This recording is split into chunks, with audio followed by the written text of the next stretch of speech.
Before we begin this Mitzvah podcast, I want to tell you that this is the last time that you will hear a fundraiser, an appeal, any mention of the Torch annual campaign in the year 2024. This is it. We do it once. We do it towards the beginning of the year.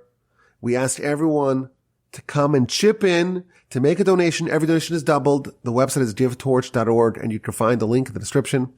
And you could choose to support the wonderful Mitzvah podcast that we all love. And you're going to hear it now. And please God, you're not going to hear about it again until the year 2025. Could you believe it? The year 2025 is just around the corner, but now it's the year 2024.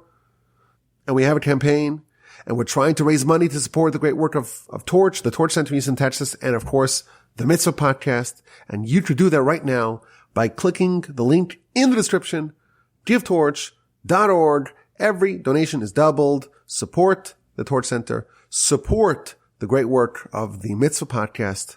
Support spreading Torah and awareness of the Almighty and His mitzvos in 2024. And of course, my email address is rabbiwolbe@gmail.com.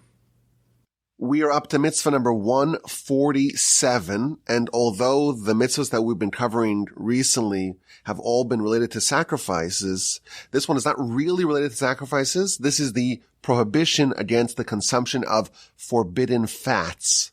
There are parts of an animal that are known as cheilev, fats, and there are fats that are permitted to be eaten and fats that are forbidden to be eaten, and this is the prohibition against the consumption of forbidden fats. And the way it actually fits into the narrative, it's talking about sacrifices. These parts of the animal are sacrificed on the altar. They are consumed by the altar, so to speak, but not by humans. And this is the prohibition, mitzvah number 147, to not consume the forbidden fats. Now, in general, this is an interesting law because we're dealing with kosher animals. So the animal's kosher. It's one of the animals that qualify. It has the split hooves, it chews its cud. But there are parts of it that are forbidden. So for example, this is actually the next mitzvah. Mitzvah number 148. The blood of a cow. A cow is a kosher animal. But the blood of the cow is prohibited. We saw mitzvah number 3 way back in Genesis. The sciatic nerve. You remember the story. Jacob is having a nocturnal struggle with this angel of Esav, and he strikes his hip and he dislocates it. And the verse tells us that that's why the descendants of Jacob may not eat from that part of the animal. Animals kosher in general, but there are parts of it that are prohibited. Of course, we have the milk and meat. The idea that meat is kosher, unless it's mixed with milk, then the kosher, otherwise kosher meat would be prohibited. Of course, if the animal's not sacrificed, you have a kosher animal, the cow, but you shoot it as opposed to slaughtering it in the proper way, that animal's not kosher. Or what if you do slaughter it in the proper way, but then in the post-mortem inspection, the animal is found to be sickly, that animal would be retroactively not kosher because a sick animal is not actually kosher. And here we have another example of this phenomenon, the forbidden fats. These are prohibited, and it's actually a very serious transgression. If someone willfully consumes the prohibited fats, the punishment for that is kares. It's a very serious, very harsh penalty. Now, in the literature, there are 2 words for fats. One's called cheilev, which is the forbidden fats, and one's called shuman, which is the permitted fats. If we were to translate them into English, they're both fats, the parts of the animal that are, not meat, they're more fatty. One is a reference to the permissible fats and one to the prohibited ones.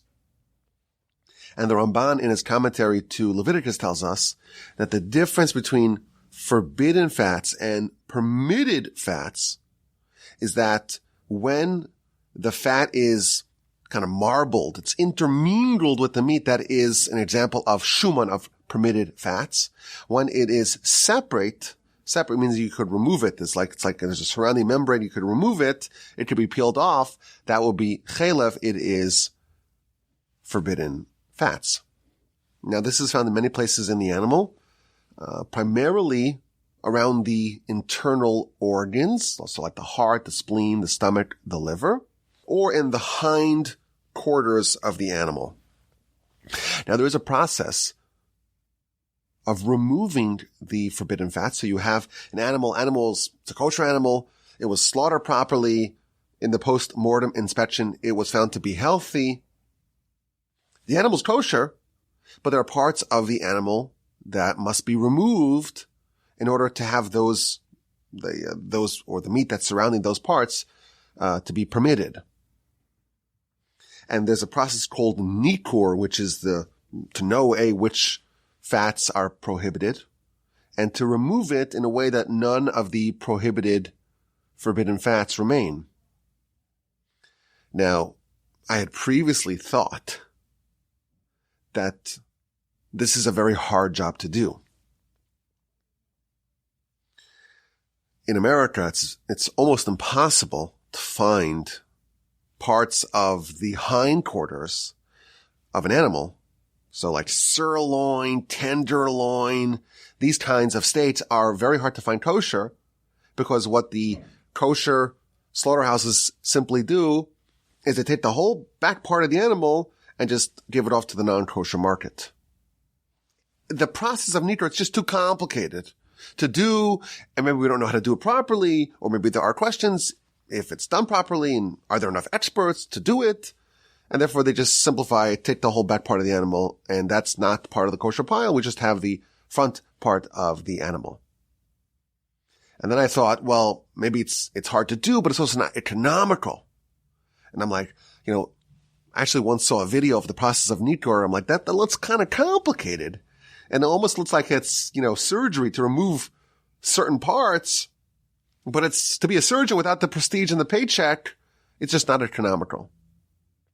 And thus, as a practical matter, certainly in the kosher meat market in America, this process of nikur cheilev, of removing of the forbidden fats, is just not practiced. Now, there are parts of nikur that are done. So like the liver, the aforementioned liver, you can find a lot of kosher beef liver here because it's much simpler to do the nikur on that.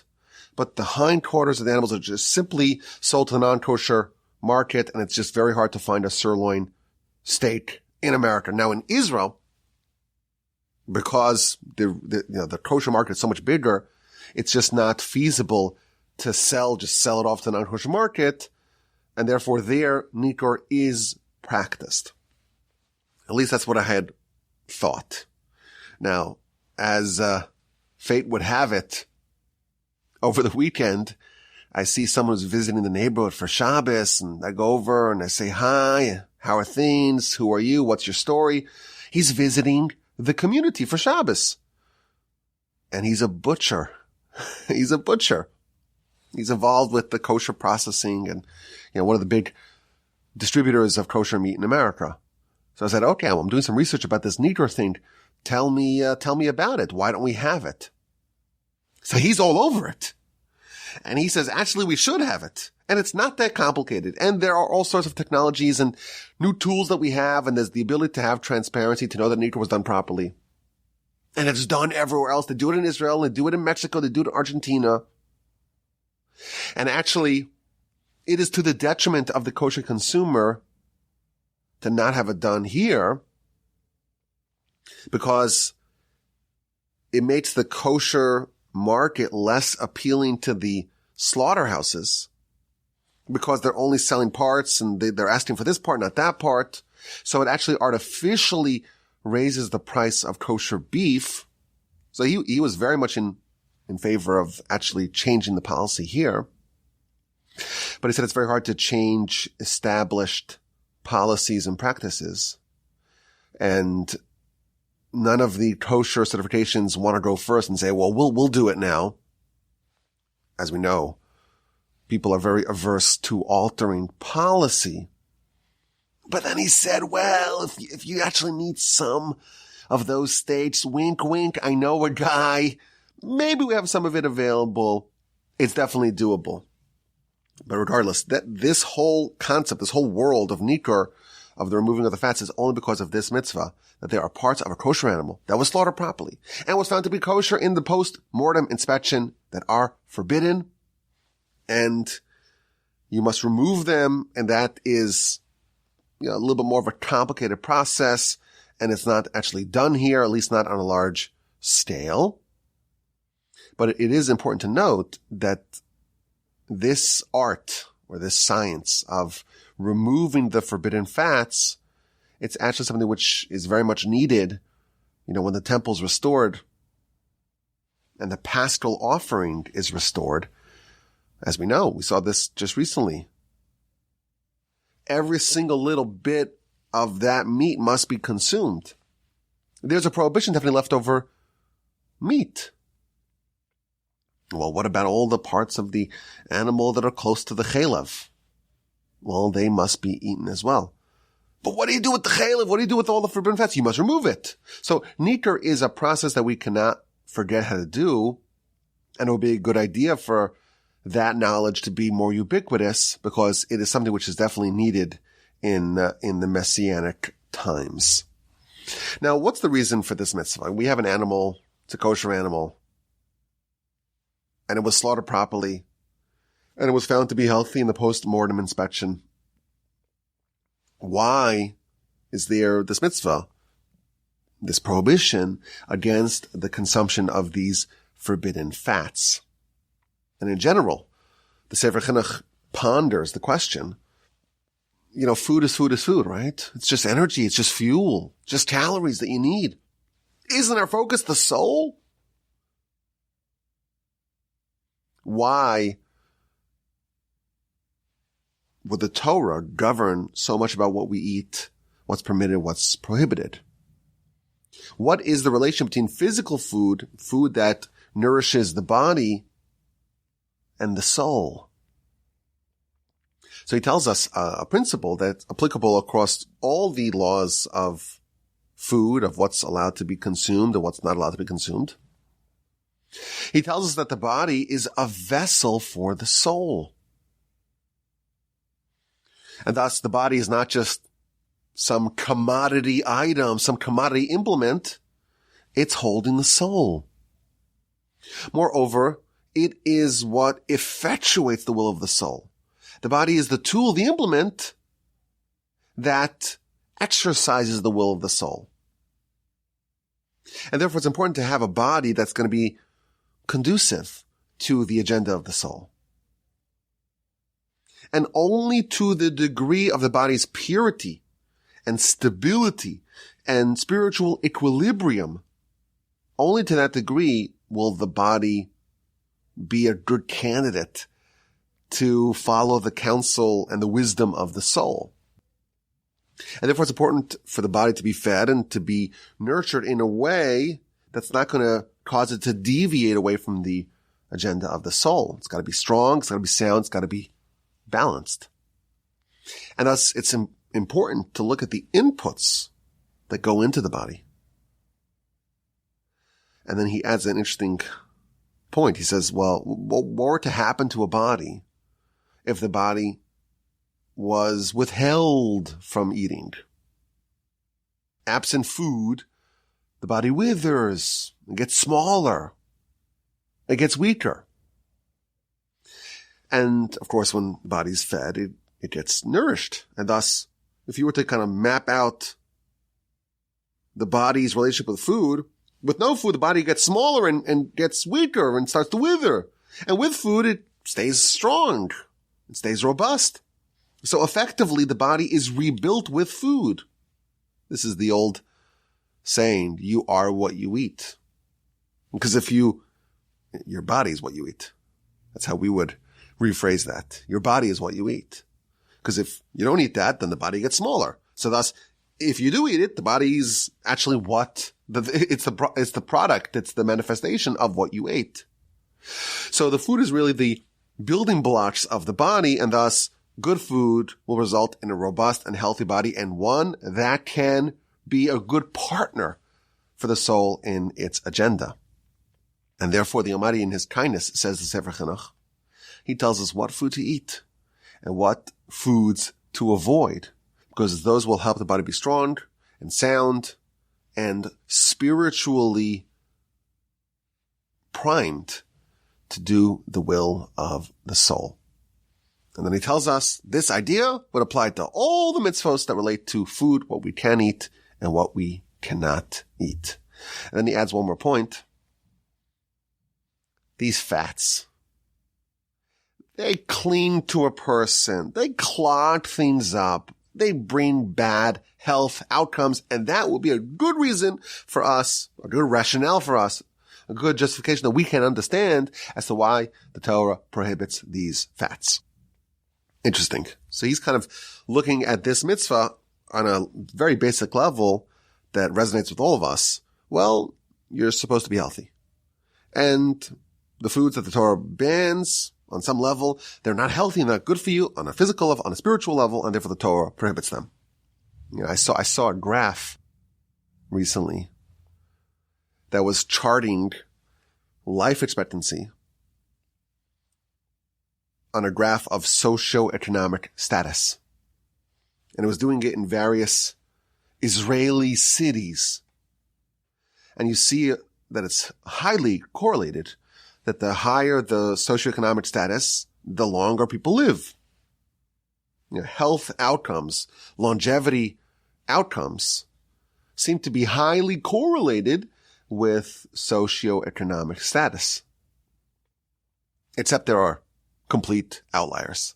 The very, very religious cities, meaning the cities in Israel that have a high population of very religious people, the correlation does not seem to apply. There is very low socioeconomic standards, I guess by the metrics that are used, and very high life expectancy. And I was trying to figure out, why is there this outlier, this discrepancy, these people who don't seem to have the characteristic that would lend itself to a long life expectancy, yet they have it. So some speculated, well, maybe because they have large families and therefore, great grandma, she has people to help take her to the doctor and to remind her to take her pills. Or maybe they live more fulfilling lives and therefore there's not as much depression or isolation or loneliness. None of the speculators said what I would think is maybe the strongest reason. Maybe these people who live their whole lives trying to say, how do I do what God wants me to do? Maybe he protects them. If you're committed to him, he'll make sure that you have a long life. We also know, the Talmud tells us this, that sins, they shrink the lifespan. So if someone is going to live a life, again, no one's perfect, but someone is going to live a life, at least nominally, where they declare, I want to avoid the sins that violate the will of Hashem, well, maybe their life is longer for that reason. And maybe there's some of this, that the Torah law is designed to promote bodily health, as well as spiritual health. Our friend Mark sent me an article. It was a hypothesis. Why do religious Jews have a lower incident rate of heart disease? And they speculated, maybe, just maybe, wrapping the leather straps tightly around your arm for about a half hour a day, maybe that does wonders to cardiovascular health. Thank you, Hashem, for giving us this heart health benefits of wrapping tefillin. Is that why we have tefillin? It's very hard to make that argument, but maybe that's a little bonus along the side. So this is like a nice idea, and I'm a little bit wary taking it too far, because there is a school of thought that said, well, all the laws are just designed to have good bodily health. And I think that's a misrepresentation of what the Chinuch is saying, and it's really a corruption of the whole notion of the Torah. The whole notion of the Torah is that we have a soul, and that's really the centerpiece of our identity, and that's what's going to live on beyond our lifetime over here.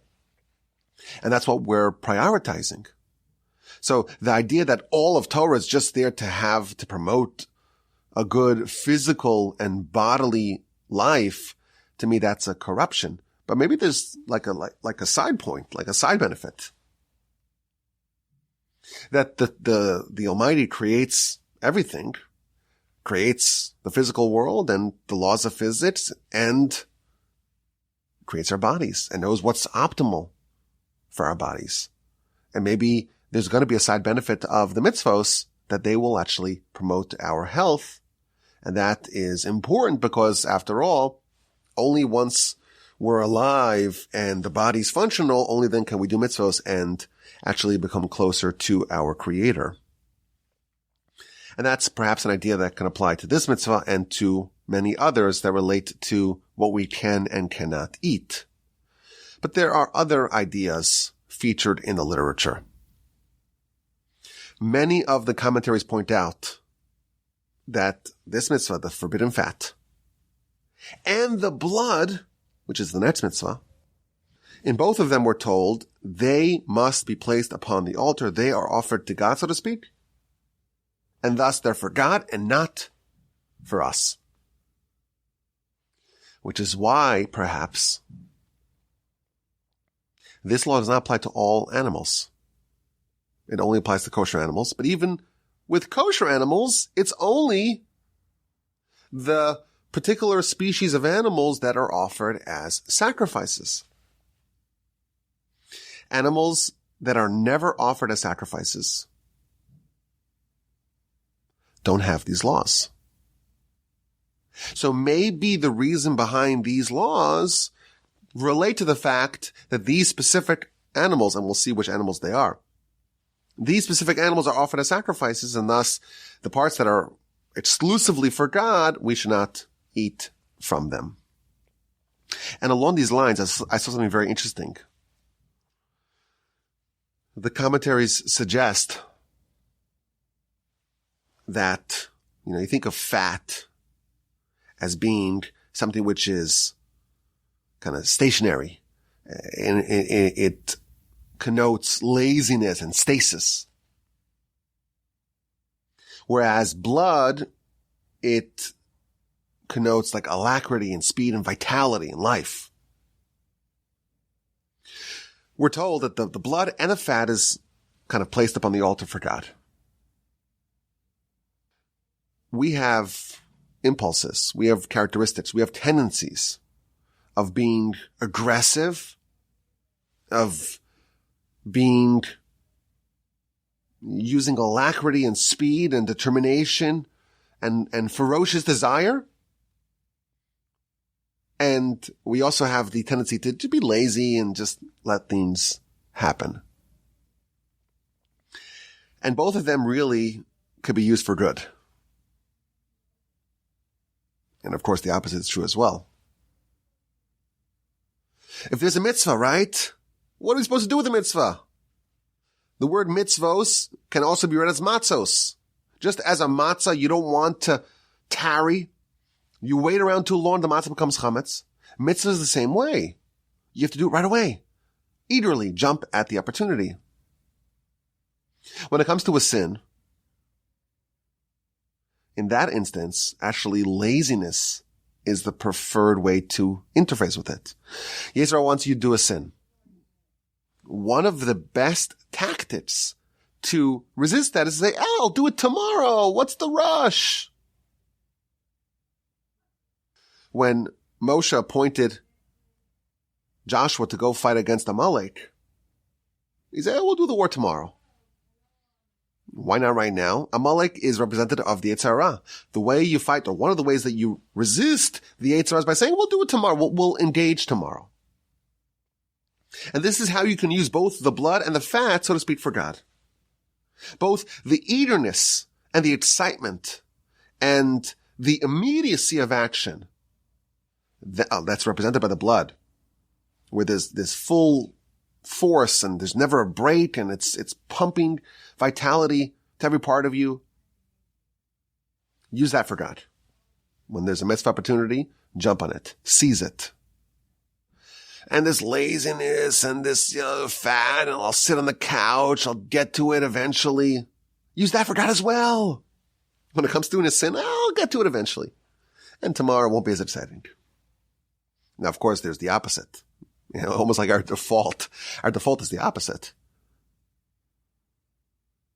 Is that we're eager to do the sin, and we jump on it, and we gotta do it right now, and the mitzvah will get around to it. So laziness on one hand, and speed of action on the other hand, if they are marshaled by the Yetzer Hara, we're toast, because we'll never get around to those mitzvos, and we'll just do all those sins. And perhaps this is why in these two areas of the animal, so to speak, of the physicality of the physical realm, we're told they must be on top of the altar. Both the vitality of the blood, the life force of the blood, the energy of the blood, and the laziness and the stasis of the fats, both of them should be atop the altar. When it comes to a sin, let's be lazy like the fat. And when it comes to a mitzvah, we should be eager and aggressive like the blood. This is a very interesting idea, and I think it's a very powerful insight and a very useful tidbit. Of course, sacrifices, they're a distant, very, very distant idea from our perspective. We've never seen it. It sounds foreign to us. And even the whole idea of trying to go to a slaughterhouse and knowing what to take out and that also sounds very strange to us. But this concept, this insight can be a ground changing one, ground shifting one for us to realize that the only thing we need to change is the areas in which we deploy our excitement and our laziness. If we just change that and take both of them and, so to speak, put them on top of the altar, that's it. It's just a magic formula. Be as lazy as you are right now, and be as eager and excited as you are right now. Just change the areas that you're excited for, and change the areas that you're lazy about, and that's it. That's all you need to do. There is a law that tells us, a halacha, that when you're about to get to, let's say, a shul, or about to get to a beis medrash, to a place of Torah study, you're supposed to run the last few steps to show your excitement to go there. And you're supposed to be one of the first 10 people there. And then when it's over, davening's over, let's say prayer is over, be one of the last 10 to leave. And, our perspective is the opposite. The first 10,000 fans get this special limited edition bobblehead. Got to run to the game. When it comes to shul, I get a little bit late. You're only a half hour late. It's still effectively the beginning. We could leave a little early. We could bolt a seconds over. If we just change the areas of our life that we're excited about, and we run to, and we're aggressive about, and we change the areas that we're lazy about, and we just dedicate the blood and the fats for God, that's all it takes. That's all it takes. Of course, it's easier said than done, but it's a nice perspective that would give us an understanding of this mitzvah. Now, the Sefer Chinuch, as he always does, gives us a little bit of a sprinkling, a sampling of some of the laws. The first thing it tells us is that this only applies to 3 animals, namely oxen, sheep, and goats.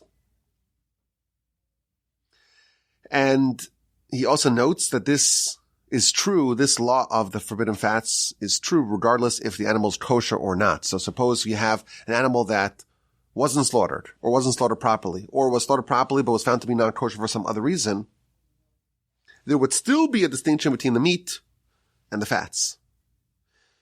Meaning that the severity of consumption of the forbidden fats would still have that heightened level of punishment of kares, whereas the meat itself would be prohibited, but not quite as severely. And he gets into a very fascinating law where there would be an animal whose fats would be permitted, and this is in itself just a fascinating law, and one that's going to make us all angry, because people get angry at these loopholes. Suppose there's a cow, and the cow's pregnant. We don't view that fetus inside the cow as a separate living being. And this comes up when people have all the debates about abortion. This is one of the Talmudic citations that are featured. In the words of the Talmud, Ubar Yerech Imo. The fetus is like the thigh of the mother. It's just a part of the mother. So when you slaughter a cow in the proper way, following all the laws, did you slaughter like the flank? Did you slaughter the ribs? Did you slaughter the back part of the animal or the front left foot of the animal? You slaughtered the animal, and the animal is viewed as like a single entity, and this animal is slaughtered. And therefore, the leg, if you compare, two legs, one of an animal that was slaughtered, one animal is not slaughtered, they look the same. But because this was part of an animal that was slaughtered, this animal's kosher. And the other one was part of an animal that was not slaughtered, it's not kosher. But we view the animal as almost like one entity. And if the animal is kosher, then the entirety of the animal is kosher. Obviously, besides for the parts that are not permissible. But what happens when you slaughter an animal's kosher, and you find a fetus inside the cow? That fetus, it's like the thigh of the animal. Meaning it's considered part, at the time of the slaughtering, it was part of the animal, and thus it is slaughtered meat. It's like the leg. It's like the thigh. But what if, the fetus was almost ready to be born? And you slaughter the animal slaughtered, it's all kosher, and you pull out the baby. The baby's now running around. In the eyes of the law, that little thing that's running around is slaughtered meat. It's just, your steak is mobile, but it's just a steak. Because at the time of the slaughtering of the cow, you slaughtered the animal and rendered all the meat inside that cow kosher. The fact that part of the meat from the cow has now become animated in some way that we don't even know how. I don't know how this animal's running around or this little thing's running around. My steak is hard to pin down. But it is viewed as being kosher meat because it was, at the time of the slaughtering, was part of the animal that was slaughtered, and now this is kosher beef. And you will be allowed, at least by Torah law, because there might be some rabbinic restrictions about this, you would be allowed to eat this cow without slaughtering it. Because it was slaughtered already. It was slaughtered already. It was slaughtered, and it is kosher. Oh, and for our purposes, the cheilev, the forbidden fats, are not forbidden. Because this animal's not viewed as its own animal. It's just part of the mom. So the Sefer Chinuch gets into the whole discussion about the different cases, and this very unusual circumstance where a cow is slaughtered and the fetus you find it alive. It is permissible to be consumed, and even the fats, because those are not fats of a cow. Those are fats of a piece of steak, and it's not part of the forbidden fats. It's part of the permissible fats, which is very, very interesting. Now, there's a lot of details about that, so don't quote me on this, because there are some other factors, but just the concept, and we're just trying to get, like a snapshot of some of the interesting parts of these laws. And this is a very, very large and fascinating subject of conversation regarding this mitzvah. What happens when you slaughter an animal in the proper way, rendering all the meat inside of it kosher, and then part of that meat is actually a fetus, which is alive. Well, no, it's not, but the eyes of the Torah, halakhically, is just viewed as a piece of kosher meat. And it would have ramifications for this law. The fats of that animal are actually not viewed halakhically as fats of an independent animal, and thus would be permissible under some circumstances. Now, the Sefer Chinuch, he does help us get a little bit of a sense of the laws. He categorizes the different parts of the animal that are part of these forbidden fats. He tells us that there's the fats on top of the innards, and the fats on top of the kidneys, and the fats on top of the flanks. And then there's other fats and membranes and blood vessels that would be rabbinically prohibited. And then he ends off with an interesting idea, and that is, how do we trust someone to say that they are, or that they have removed the fats? This is a separate question. Someone says, hey, here's a piece of meat. There ain't no fats there. And you don't know because you're not an expert. So he gives us a general rule, and that is that if someone is an expert,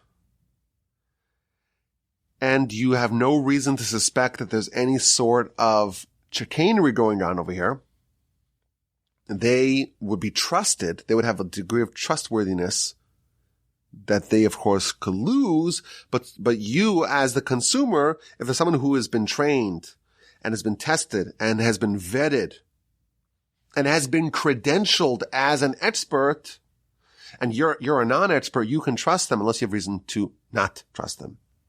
And this gets to a much larger conversation, that is, how do we know who we can trust when we are ignorant to the realities as they are? So we have to kind of outsource our trust. And what are the parameters of that? That too is a subject that relates to this law, as it does to many other laws. Mitzvah number 147. Very interesting. At least I found it interesting. The forbidden fats, a kosher animal that was processed in a kosher fashion. There are parts of it that may not be consumed and must be removed. And only then may the meat that surrounds those areas be consumed. Mitzvah number 147, the forbidden fats. Of course, my email address is rabbiwolbe@gmail.com. It delights me when you reach out with questions, with comments, and with feedback.